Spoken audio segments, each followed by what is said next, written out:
Hi everyone, welcome back to my kitchen. Today I'm going to show you how I make my chili con carne. So I'm just going to go through my ingredients first of all, and then we'll get the process going. So to begin with, I have one medium-sized red onion which I've chopped up. I have 3 cloves of garlic which are chopped up. I have half a very large red bell pepper which I've chopped up. I have 600 grams of beef mince. I have a can of red kidney beans which I've just strained. I had some leftover mushrooms that are almost at the use by date, so I thought, right, they can go in too. I have a thick tomato passata type sauce that will go in. I have 3/4 of a can of crushed tinned tomatoes, and I have my spice blend, my spicy spice blend that will also go into it.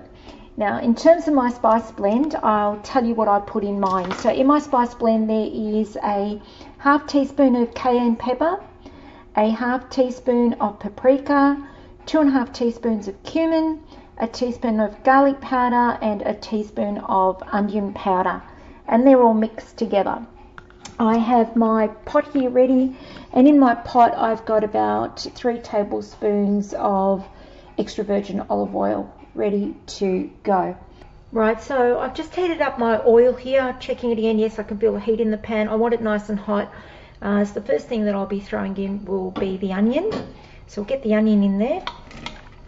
Remember, that's about a medium-sized chopped red onion. So I'm just frying the onion off here. I don't want it to burn, so I'll give it a bit of a stir every now and again. Just want to get it to that translucent stage before I add the garlic. The onion's been cooking away now for a few minutes, so I will throw in the garlic next.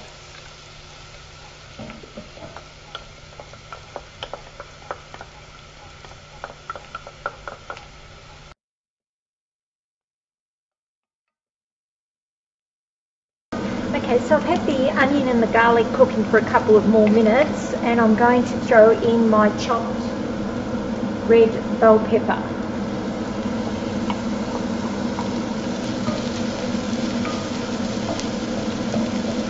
And because I did have those leftover mushrooms, they can go in here as well now too. Just going to keep cooking this through until the bell pepper starts to soften up.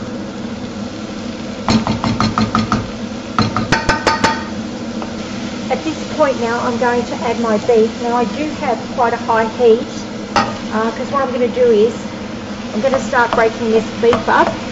I'm going to start breaking this beef up to cook it out. I'm actually going to change my utensil. I find this works a lot better.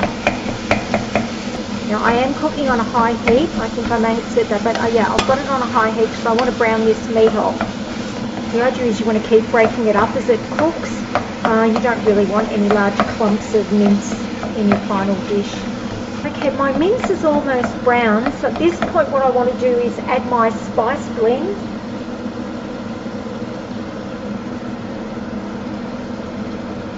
And I will continue to cook this beef now right through until it is cooked.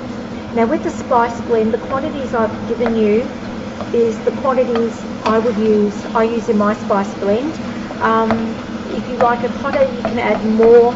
If you don't like it as hot, you can add less. It's really a personal choice. My guys like quite a hot chili. So yeah, it's really down to personal choice here. That looks really good. It's all broken up, nicely browned. Okay, so at this point what we're going to do now is add the tomatoes. So I've got roughly half a can of diced tomatoes going in, and probably half a 350ml bottle of a thick tomato going in as well. Turning the temperature down, I might actually add a little bit more tomato. Now to counteract all this acidity, what I always do in my tomato sauces is I add an amount of sugar. For this amount of tomato that I've added, say about 2 tablespoons of sugar. It just breaks the acidity. Give it a stir. Adding about 1/4 cup of water into that. And last but not least, my beans. Bringing it up to the boil, and then what I will do is reduce the heat to low, put a lid on it, or partial lid, so something like that, as opposed to full lid on it, because I do want some of that liquid to evaporate. Keep an eye on it, and I will leave this on a low heat, cooking for at least an hour. So I'll see you later on. Welcome back to my kitchen, everyone. Well, the chili's been cooking away now for about an hour and a half, and as you can see, a lot of the liquid has been absorbed. It's become really nice and thick, and it's just about ready. This is a very versatile chili that I make. You can have it as it is in a bowl, or as we're having it tonight, we're going to have burritos, or you can put it in tacos, or it's excellent over nachos as well. But what I also do with it is that if I do have any of it left, I will put it into a pastry and make little pasties out of it.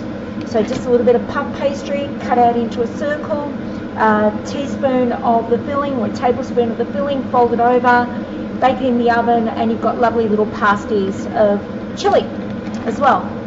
So that's how I make my chili, everyone.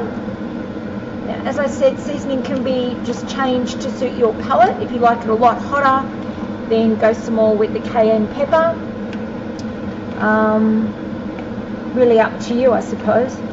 Anyway, I hope you enjoyed watching me make my chili. Have a great day, everyone. Bye.